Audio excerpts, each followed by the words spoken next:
We're reading The Destruction of Black Civilization by Chancellor Williams. This reading has been sponsored and requested by Bobby E. Wright. I hope you enjoy it. Now remember, I'm only human, so I will make enunciation mistakes.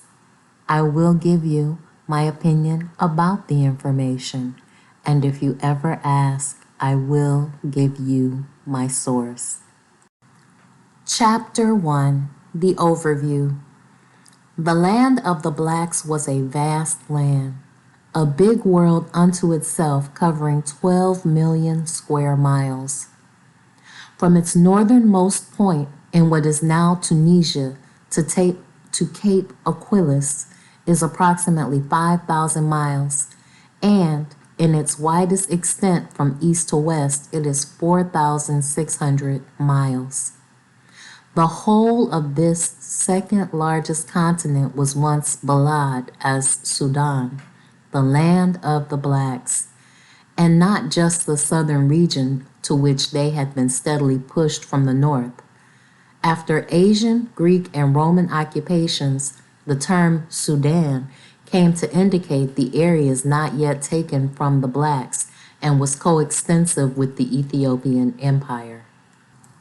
For the Ethiopian Empire once extended from the Mediterranean north and southward to the source of the Nile in the country Abyssinia, which recently reverted to the ancient name of the Ethiopian Empire, of which in earlier times it formed the southeastern provinces.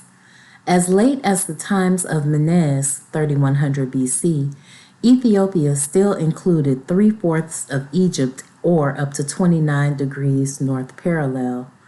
The Asians held the Delta region, hence the two lands, well known to all historians, but never fully explained. Note, to explain the two lands, of course, would blast the myth about the builders of Egyptian civilization.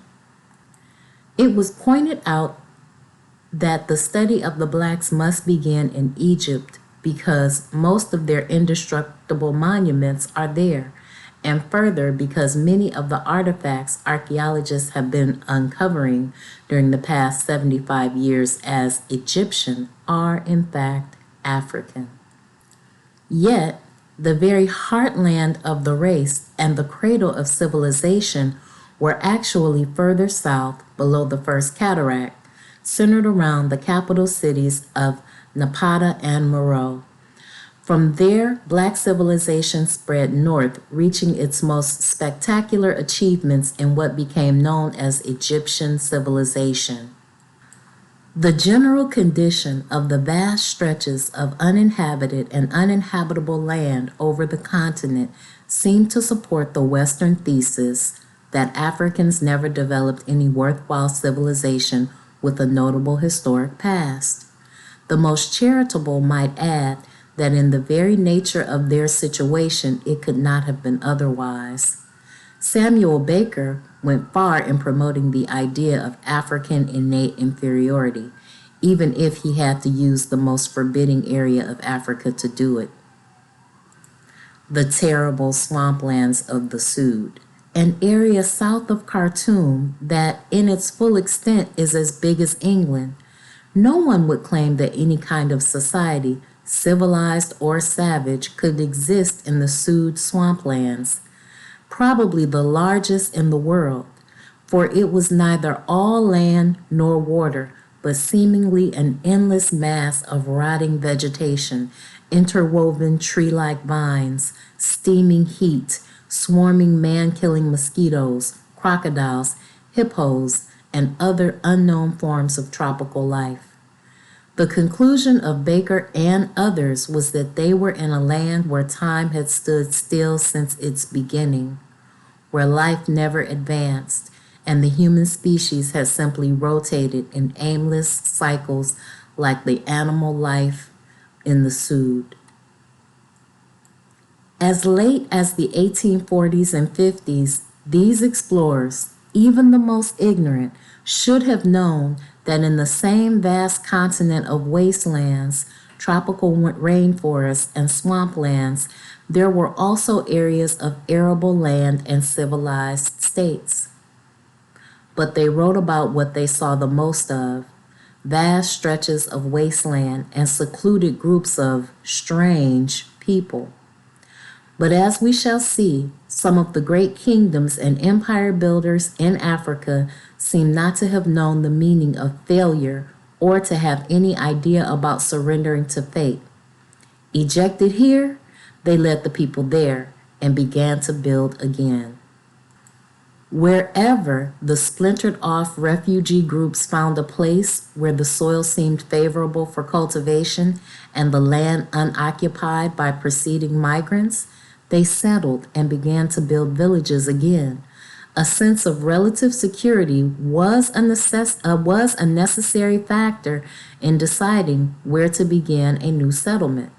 A crucial question was how many miles had they put between the slave hunters and themselves, for the kind of houses and community buildings they would erect depended directly on the probability of permanent settlement or sudden flight again.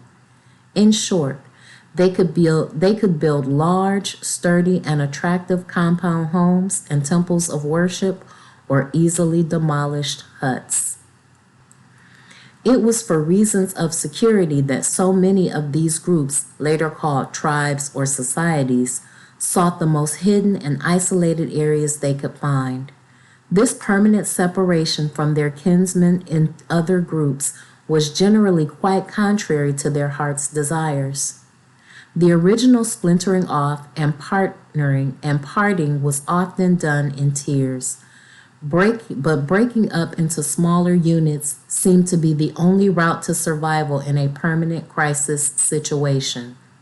Apparently permanent, since the movement of people over the continent had been going on so far beyond the memory of each generation that migrations and temporary settlements were among the most significant facts in the oral tradition of each society.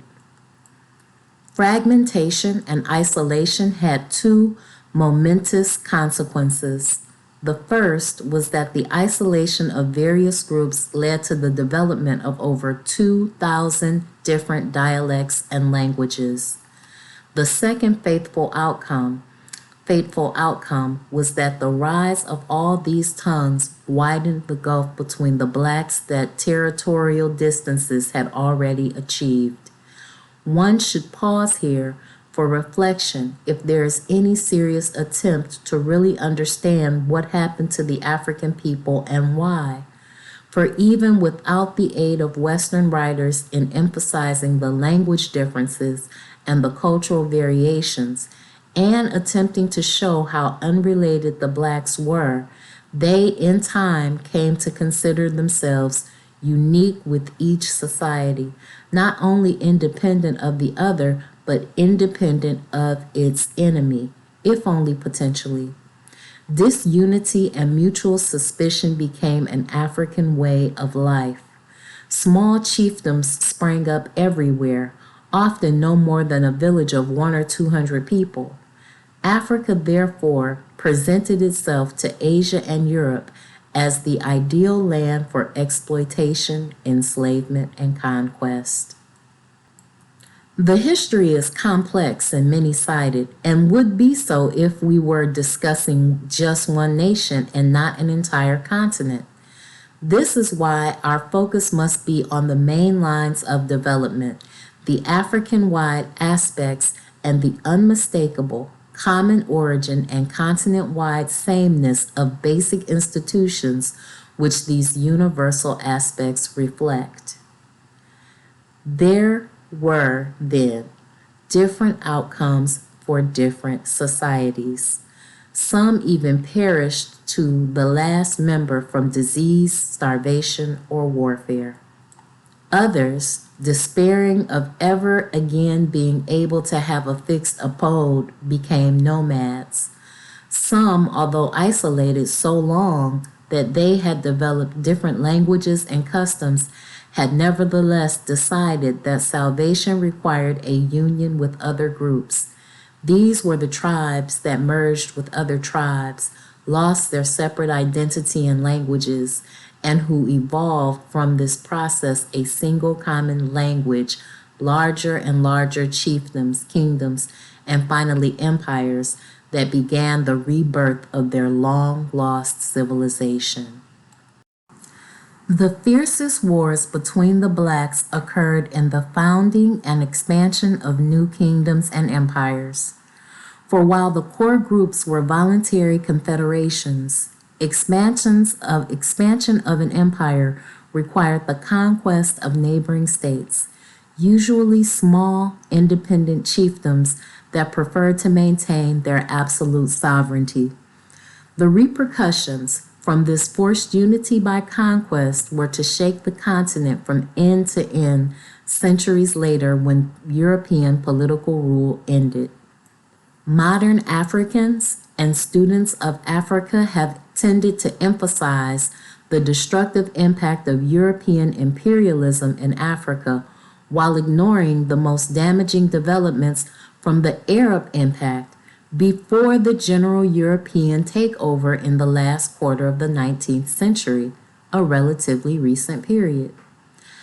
This point is important, for one of the most remarkable chapters in the history of the blacks is that dealing with those dauntless leaders and people who, having lost one state after another along with three-fourths of their kinsmen, nevertheless overrode all the forces of destruction and death and began to build, always once again, still another state. From the earliest times, the elimination of these states as independent African sovereignties had been an Asian objective, stepped up by Muslim onslaughts after the 7th century AD. So the reestablished black states were still being conquered and Islamicized when Europeans began to arrive in great numbers to impose their rule both over Asians and Africans. The big thing that happened here, to repeat, is generally glossed over, ignored, or forgotten. The last being a pretension, since a historical development of this magnitude could hardly be forgotten by serious writers on Africa. For what happened very simply was that European imperialism in Africa checked and replaced Arab imperialism.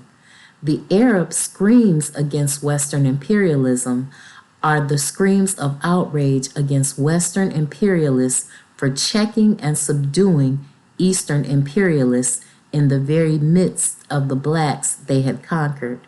There are still countless thousands of blacks who are naive enough to believe that the Arabs' bitter attack on Western colonialism showed their common cause with Black Africa. Insofar as those who were fortunate enough to find promising areas for settlement are conquered, the picture is generally one of state building and the revival of basic African institutions, which, though not forgotten, could neither be maintained nor developed by any people forever on the move. But what about the countless societies fleeing before the conquering hordes and the enslavers, as well as famine and the deaths which were their daily companion? What about those who found no promised land anywhere? For unlike the societies I mentioned that could settle down and had the opportunity to start and develop civilizations comparable to any elsewhere in the world at the time, these people could neither settle down nor develop a civilization. What they suffered from year to year as they wandered over the continent is almost beyond description and belief. In fact, while the story is well known, few writers would want to go into its awful details. Suffice to say, at this point, that here, then, were numerous societies of Africans that were virtually sentenced either to death from starvation or enslavement by Arabs. I am still in the pre-European period, or barbarism and savagery, and in many cases even cannibalism. Under such conditions, I would defend not only the retrogression of these people to barbarism, but to cannibalism itself. The defense of the latter is easy, since it has been well established that other supposedly highly civilized men will revert to savagery and cannibalism under prolonged conditions of extreme hunger and thirst, when survival itself was the only question that dominates the human mind. This phenomenon of reverting to a state of savagery and even cannibalism under extreme conditions of starvation is known to occur universally among various peoples, white, black, brown, red, or yellow. The facts we have then show that after they lost Egypt and the Eastern Sudan, some Africans, overriding all adverse conditions, grouped themselves to form nations and developed a high order of civilization independent of any external influences. Others never settled anywhere long enough to develop anything notable, but seemed to remain in a state of lethargy or suspended animation. They had surrendered their fate and became too weak to fight back. They descended to a state of semi-barbarism. Descended because most of these societies had known better times and a higher order of life. Some, in more favorable circumstances, nevertheless failed to advance. Still others, were in the class discussed in connection with cannibalism, hunger-crazed people who had sunk to the lowest levels of dog-eat-dog existence. These last are the people about whom Europe and American authors delight to write. No cartoons are better known than those showing a sweating white man, usually an explorer or a missionary, being cooked in a huge black pot, while black savages dance around with human bones decorating their heads or stuck through pierced noses. The idea these experts on Africa have been planting and still actively plant in the minds of the people of the world is that this is Africa, and these are the savages who are now clamoring for independence. Nature joins the attack. The question of physiology, vegetation, climate, water, and soil are all more crucial in the history of the blacks than they are in the case of any other people. For here, a whole continent is involved, and on that continent, a people who, in one period of time, were among the foremost people on earth, and in a later period, the farthest behind. Nature itself set an environmental stage in a manner and under conditions which appear to have been designed to test to the utmost one race's moral, intellectual, and physical powers to override all obstacles to survival. The slow but relentlessly steady withdrawal of inhabitable land over the centuries eventually left Africa a land of desolation, a wasteland, the greater part of which was a desert and treeless grassland, with only a fractional part, about 10%, with the much-needed forests and thickets. Even the continental land configuration was against its native inhabitants. Like a vast inclined plain, the highlands, beginning in Central Africa at 3,000 feet above sea level, rose southward to higher and higher levels, reaching the highest level of 15,000 feet at the southeastern provinces of the ancient Ethiopian Empire. This caused Africa to slope northward and its principal, the Nile in particular, to flow in the same direction. This single circumstance caused the blacks to lose the very earliest centers of their civilization and the heartland of the race. Egypt and the southern area that was later called Sudan, or Land of the Blacks, just as though Egypt itself was not also formerly the land of the blacks. For the greatest of their rivers, the Nile, played still another tragic joke on its people. This river, the longest in the world, flows 4,127 miles across Africa from Lake Nyanza to the Mediterranean. Yet not until it reaches Aswan and begins its last stretch of 750 miles to the sea does it overflow to further enrich 13,500 square miles of already fertile soil in Egypt. For its 3,377 miles through the heart of Black Africa, the Nile sank as it cut deep canyons in its soft limestone floor, leaving cliffs in places from a few hundred to a few thousand feet high. What this means is that for over 3,000 miles through the eastern side of the continent, the Nile was collecting the rich soil carried to it by the heavy rains and 1,000 tributary streams. These flow into the mother of rivers and add to the enrichment of its waters flowing northward, guarded all the way by her deep channels until it reaches the hard sandstone bottom of Aswan and then begins its periodic overflow, the rest of the way to the sea. Here, a natural phenomenon cheated the Africans in a big way that was to have dire consequences. There could be no black daughter of the Nile, observed Parsons in his Streams of History, for the Nile, in making Upper Ethiopia, or Egypt, so rich in food production that it became world famous for not only as the breadbasket of the world, but also for its highly advanced civilization, stirred the envy of Asia and Europe, from which continents migrants began to settle. Even in this, the physical geography of Africa was favorable to the peaceful settlers who were later to become its conquerors and rulers. For the seacoast is lowland everywhere, not more than 500 feet above sea level, and remains lowland 500 miles inland.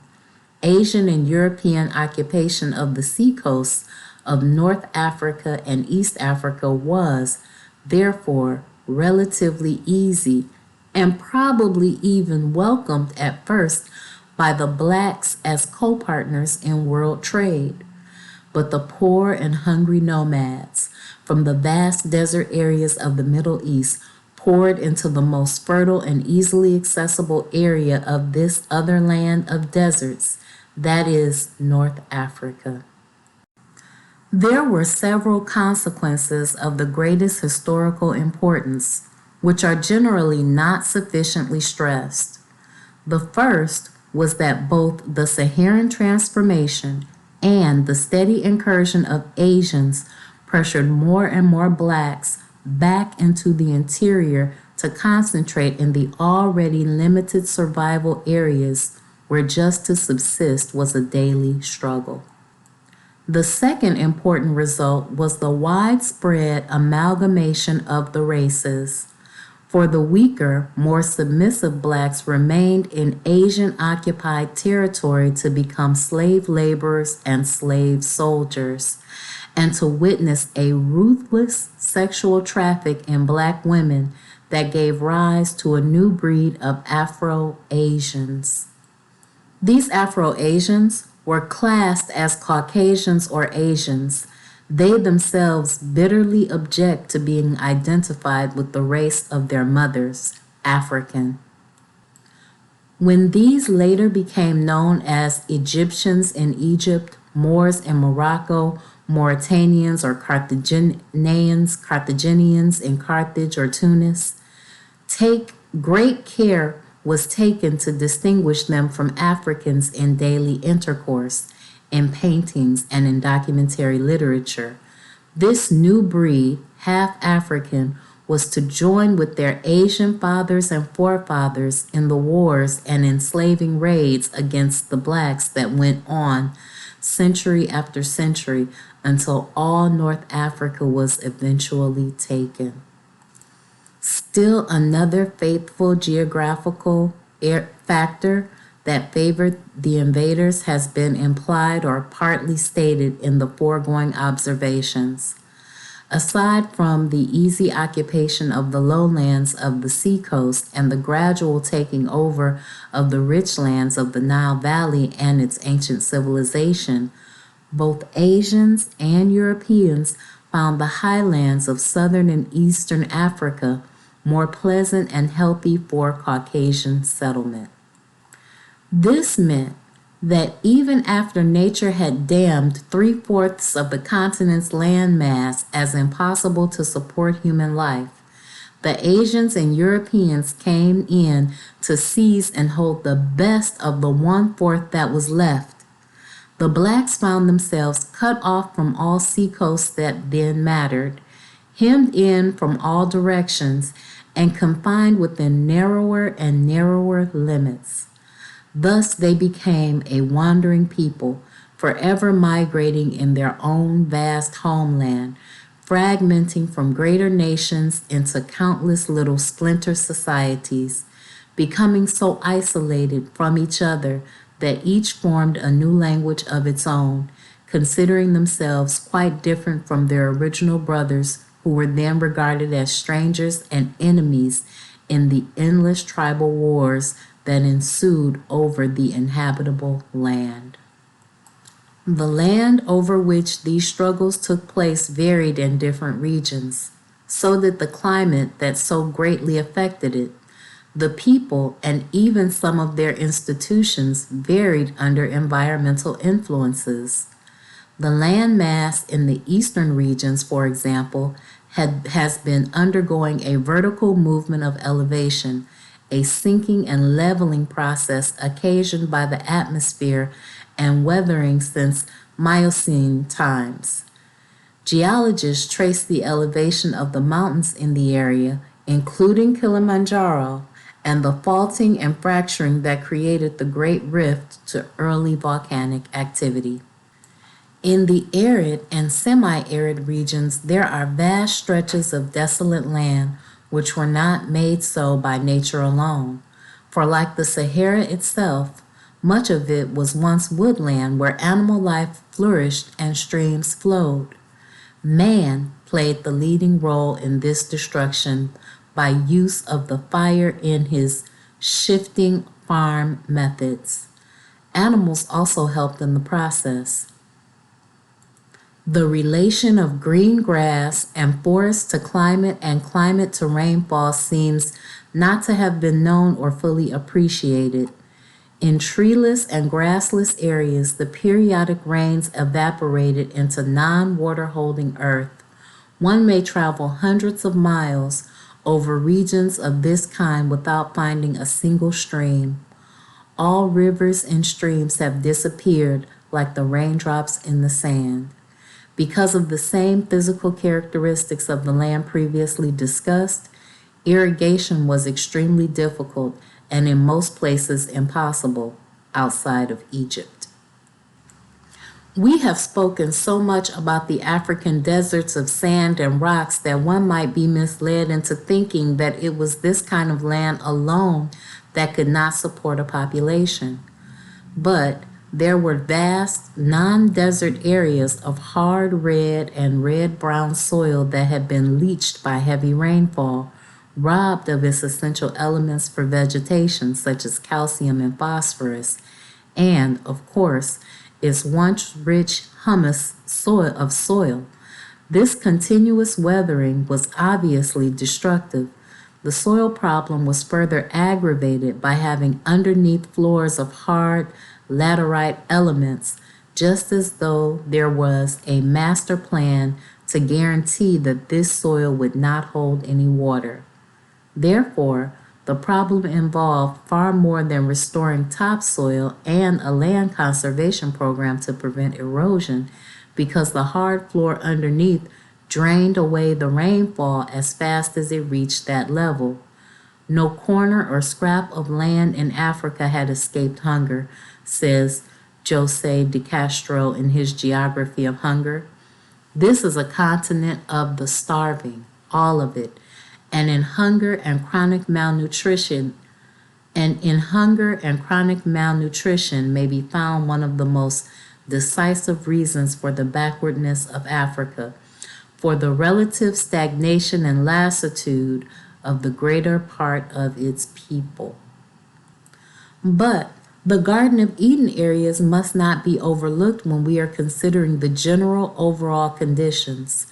These are areas which, while not comparable to the rich food plains of the Nile Valley and Delta, have unfertilized soil that nevertheless produce a surprisingly rapid growth of abundant vegetation and a heavy concentration of animal and bird life. These are the areas where fruits and nuts of many varieties grow in abundance without the aid of man. Without these areas of salvation here and there over the continent, along with the pastoral grazing land, the blacks as a race would have doubtlessly perished from the earth. They almost did. The trend once seemed to be definitely in the direction of extinction, even if we dismiss accounts of planned mass extermination by their enemies as unreliable. Too many other threats to survival remained to darken every ray of hope. Disease was everywhere the offspring of distress, privation, hunger, and malnutrition. It spread over the land as advance scouts for death. Over half of Africa's babies were either born dead or died soon after birth. Old age was between 40 and 50 years. Three-fourths of the people, as even today, are still weakened by malnutrition and malarial water, and a number of diseases that are largely traceable to these two causes: Beriberi, pellagra, scurvy, and even leprosy. The scourge of childhood is kwashiorkor, or malignant malnutrition. The accelerated depopulation of the black man's countries resulting from the nature of soil and climate, mass enslavement, deaths in resisting slavery, wars of conquest, intertribal conflicts, exhaustions from the endless flights and migrations, and ever-present disease, all this reduced the black population by three-fourths. Under reasonable, favorable conditions, the African population today would be 4 times its present number. And when it is pointed out that three-fourths of the people today are still weakened by malaria and malnutrition, reference is made to the 1/4 of the people who survived in spite of it all. How then were the blacks able to battle invading enemies from one end of the continent to the other for several thousand years? True, they were overcome in the end, but what sustained them through all those centuries of struggle on so many different fronts and against so many different kinds of enemies? Weakened so generally by both disease and what became perpetual hunger, whence came their strength and courage to carry on? It may well be that the answers lie in the death-defying pyramids they built in Egypt when the land was theirs.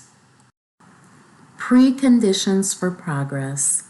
There must be a number of preconditions without which the genius of any people for thinking, inventing, discovering, and building will be inhibited or eventually die under extreme circumstances. A few of these preconditions for progress are: 1. The people must become famine-free and able to settle down and end their perennial roaming from place to place in search of food and water. 2. Finding sustainable or suitable territory, the leaders must proceed through negotiations with other neighboring societies and fragmented groups to nation building. 3. A crucial precondition: there must be a developed sense of national community among the various language groups that make up the country. This is so important that it cannot be left to wishful thinking nor chance. It must be programmed. in such a way that a sense of loyalty and of being an important part of a great united brother sisterhood, which is the nation itself, will develop naturally and allow for a strong army for defense, and 5, the reign of law and justice to apply equally to all classes of the society. The people must feel absolutely secure as individuals that in their country there is equal justice for all. In short, certain conditions in a country can bring out that internal peace, stability, and confidence which unshackle the mind. Again, in short, certain conditions in a country can bring about an internal peace, stability, and confidence which unshackle the mind. There is now time to think. No more trekking with bleeding feet for hundreds of miles across rocky deserts. No more seeing your kinsmen fall out to welcome death along the way.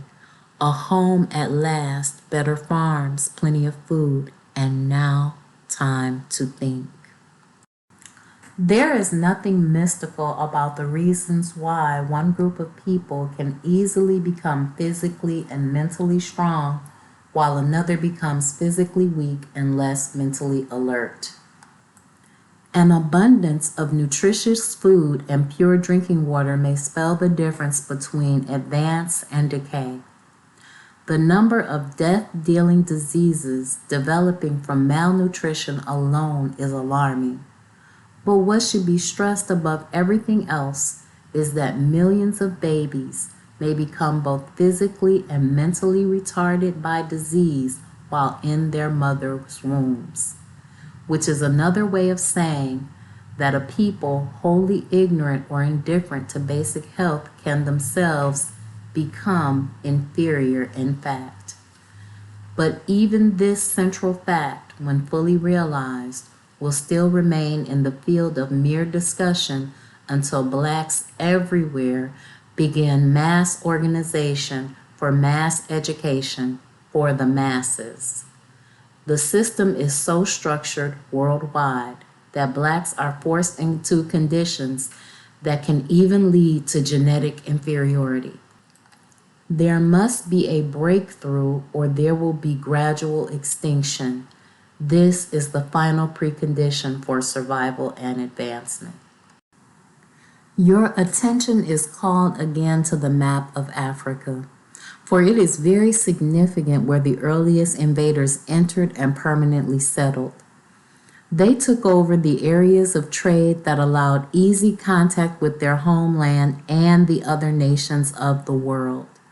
This is a point that simply cannot be overstressed in considering the plight of the African people.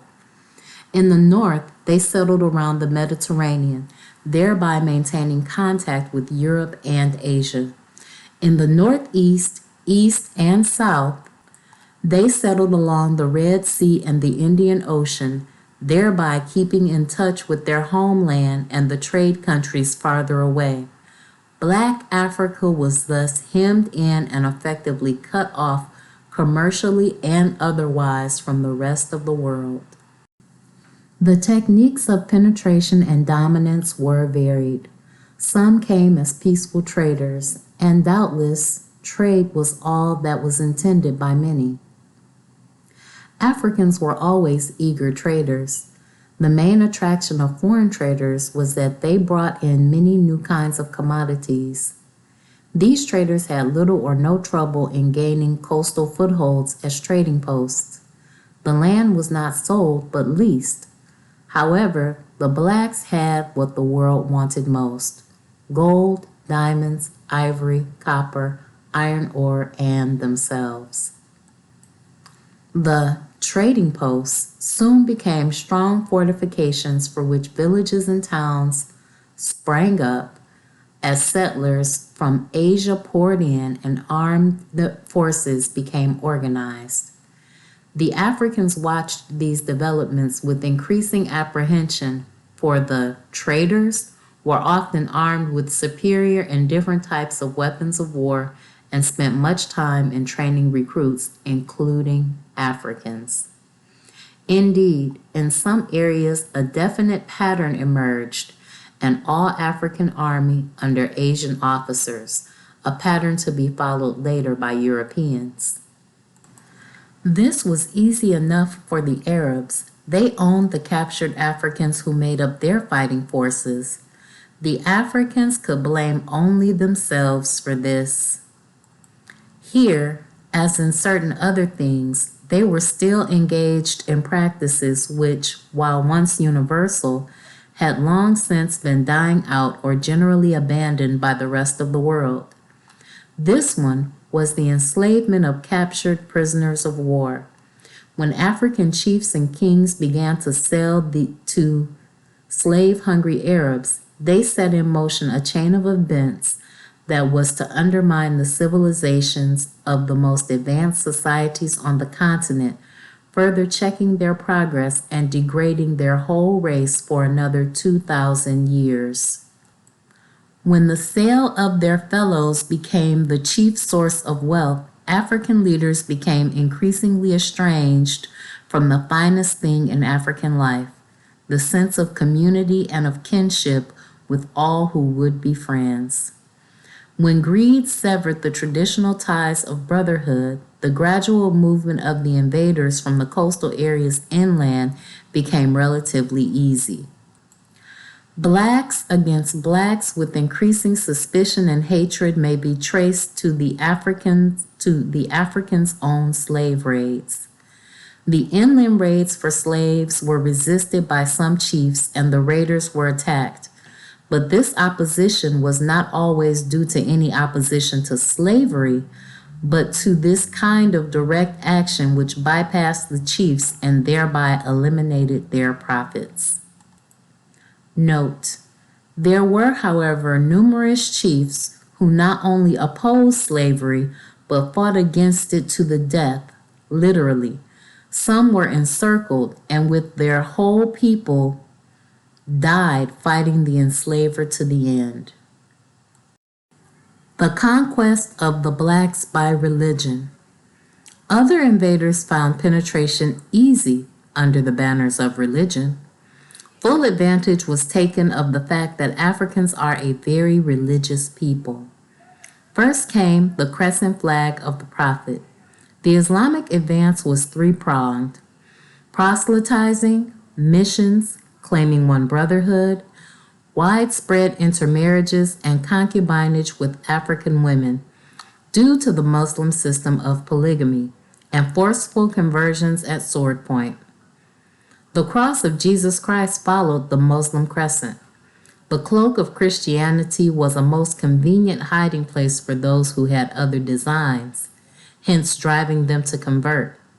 Conversion here meant far more than conversion to Christianity. As in the case of Islam, it meant change into the white man's image, his ideas and value system.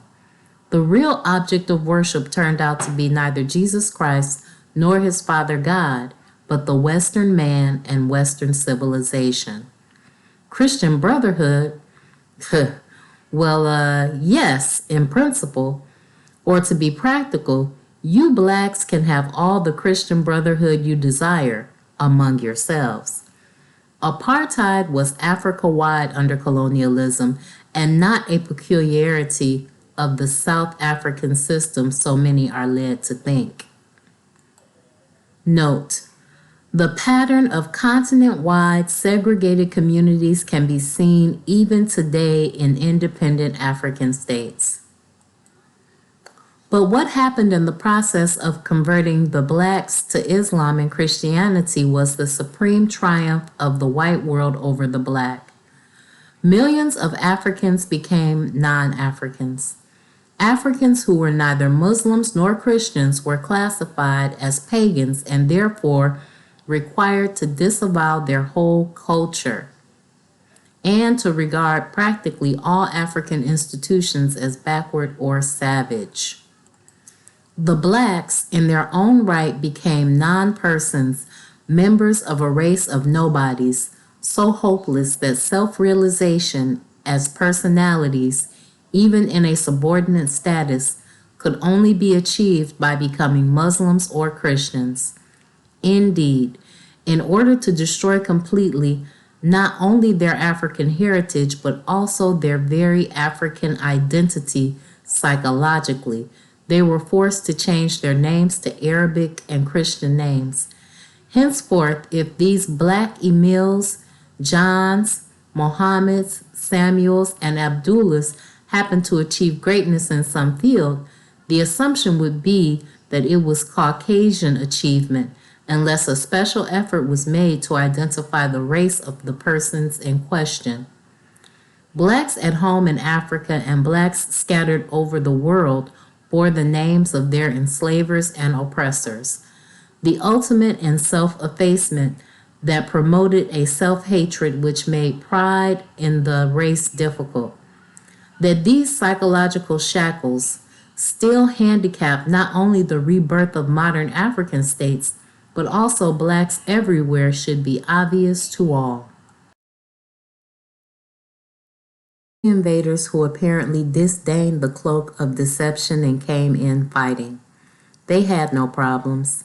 They knew in advance that they would find the Africans almost everywhere unprepared to defend themselves against a well-organized, well-trained body of men, no matter how small.